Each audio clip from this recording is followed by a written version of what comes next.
Bonjour à tous et bienvenue dans cette nouvelle vidéo de votre podcast Le Pharmapreneur et plus particulièrement dans cette série de vidéos du quotidien d'un pharmacien, vidéo dans laquelle je te partage mon quotidien en tant que pharmacien titulaire au sein de la pharmacie du Manoir. Je te parle également de mes interactions avec mes collègues de la pharmacie, avec mes partenaires, mes associés au sein de nos différentes pharmacies satellites, les deux de Pavilly ainsi que celle des Emmurets avec Max, Alexis et Alain.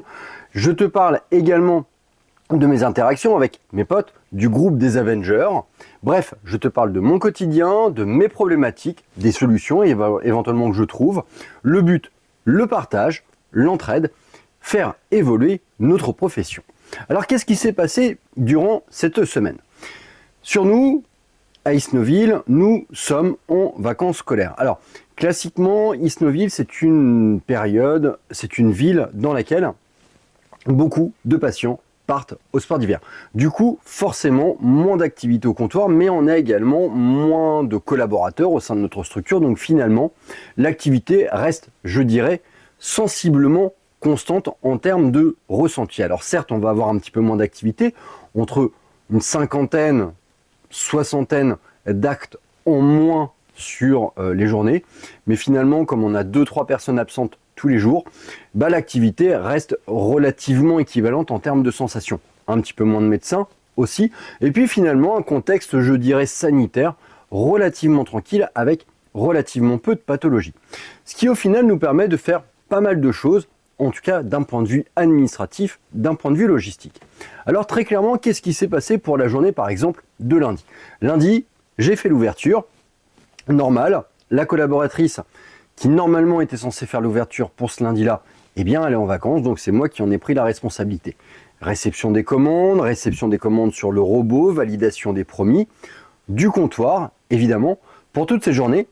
Un petit rendez-vous que j'avais eu programmé avec le laboratoire AVA Pharma. Alors AVA Pharma, c'est le laboratoire qui gère notamment tous les produits Calmosine. Alors comme d'habitude, et ça tu le sais si tu suis ces vidéos, j'avais pris attache avec les différentes pharmacies de notre regroupement de façon à pouvoir générer des commandes de rétrocession. On a vu ensemble un certain nombre de produits périmés.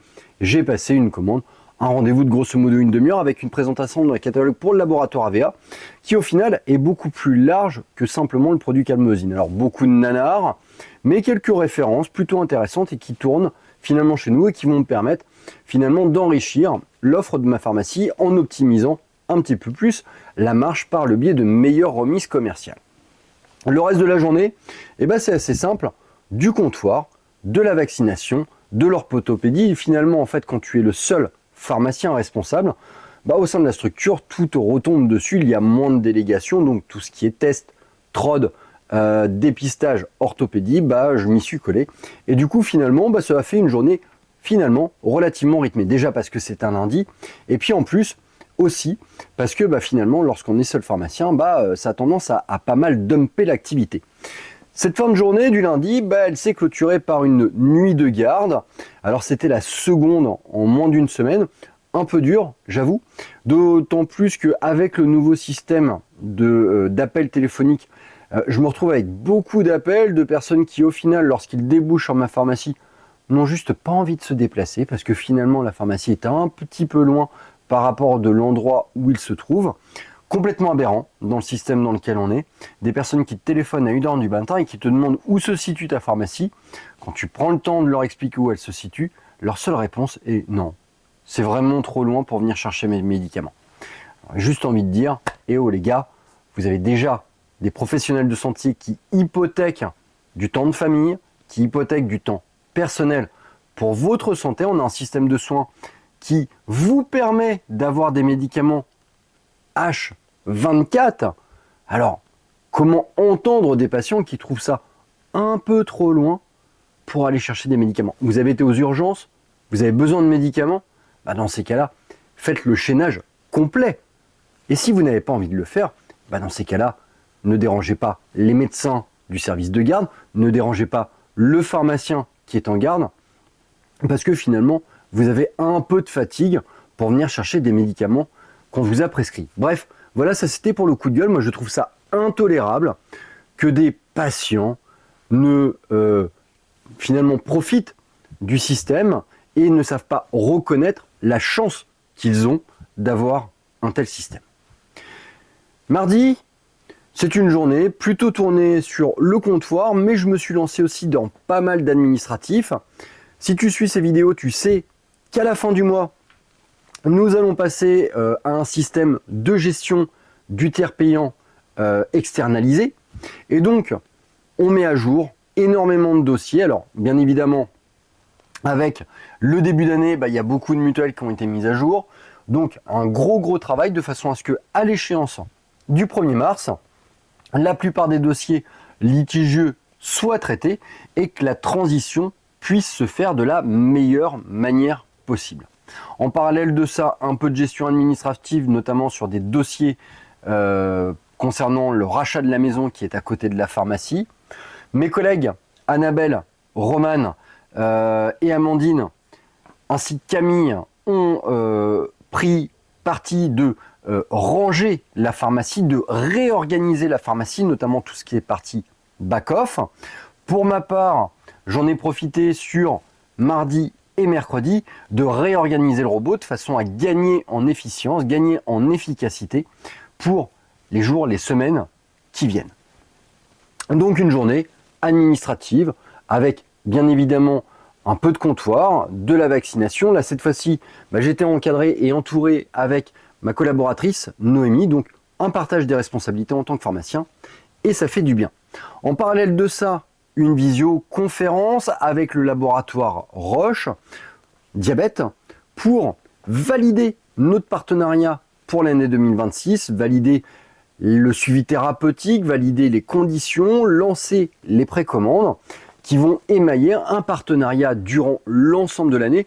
Une requête que j'ai réalisée auprès du laboratoire Roche, c'est d'avoir plus de formation pour mon équipe et puis aussi un encadrement de la part du laboratoire Roche dans des process, je dirais, d'information, de formation, d'animation de notre pharmacie autour de cette thématique qui est fondamentale, qui est celle de la prise en charge du diabète. Mercredi, comme tu le sais, le mercredi matin, je me prends du temps pour moi, pour faire de l'administratif, notamment en ce qui concerne tout ce qui est location, pour répondre à un certain nombre de demandes, de la gestion évidemment, et puis un petit peu de sport, histoire de se faire du bien. L'après-midi, pour moi, du comptoir, toujours de l'administratif, des sécu, des mutuelles, de la logistique dans le robot, un petit peu de comptoir, de la délivrance avec ma collègue Noémie. Voilà pour cette journée du mercredi, finalement relativement simple, un peu de commandes par téléphone, on réalimente un petit peu. Et puis très rapidement, on bascule sur la journée du jeudi. Alors là, cette journée du jeudi, pour ma part, c'est une journée qui est complète. Encore une fois, parce que tout simplement, les pharmaciens qui sont censés faire l'ouverture et la matinée du jeudi ne sont pas là. Donc, je prends le pas. J'en ai profité pour me caler un petit rendez-vous avec le laboratoire Servier. Le but, c'est la réouverture du marché Servier sur tout ce qui est Daflon notamment. Mais pas que. Je travaille avec le laboratoire Servier sur des produits comme le Coveram, le Mediatensil, des produits qui, à notre niveau, sont relativement peu distribués, mais comme on le travaille en rétro, et comme de toute façon j'ai malgré tout des sorties, cela permet d'optimiser ma marge, mes remises commerciales. Toujours de la logistique, Annabelle, Romane, Camille améliore, optimise les comptoirs, améliore, optimise le back-off. J'en ai profité également pour avoir une grosse discussion avec un de mes confrères de la faculté de Rouen autour de notre étudiant, notre stagiaire Cédric, de façon à envisager avec lui un second stage pour continuer à ce qu'il s'améliore, pour faire en sorte qu'il soit, je dirais, smooth en termes d'activité au comptoir. Bref, une journée, encore une fois, complète. On est jeudi soir, je te réalise cette vidéo. Pour moi, la semaine, elle n'est pas encore terminée. Vendredi, c'est off. Mais samedi, je viendrai travailler. Encore une fois, c'est les vacances, un petit peu moins d'activité, c'est sûr, un peu moins de collaborateurs aussi. Et donc, ma présence va être sûrement nécessaire pour que la journée de samedi se passe bien. Voilà, c'est terminé pour cette semaine du pharmapreneur. Une semaine forcément courte, moins dynamique, moins rythmée par des rendez-vous, mais c'est normal, c'est les vacances, mais c'est aussi ça, et puis ça permet finalement ce temps de remettre en ordre la pharmacie, de remettre à plat toute l'administrative de façon, et c'est ça l'objectif finalement, d'avoir une pharmacie qui soit optimale lors de la reprise d'activité avec le retour des médecins et le retour des patients. Je te souhaite une bonne fin de semaine, je te dis à très bientôt pour une prochaine vidéo sur ton podcast, Le Pharmapreneur, le seul podcast où l'on parle entrepreneuriat et gestion officinale. À très bientôt.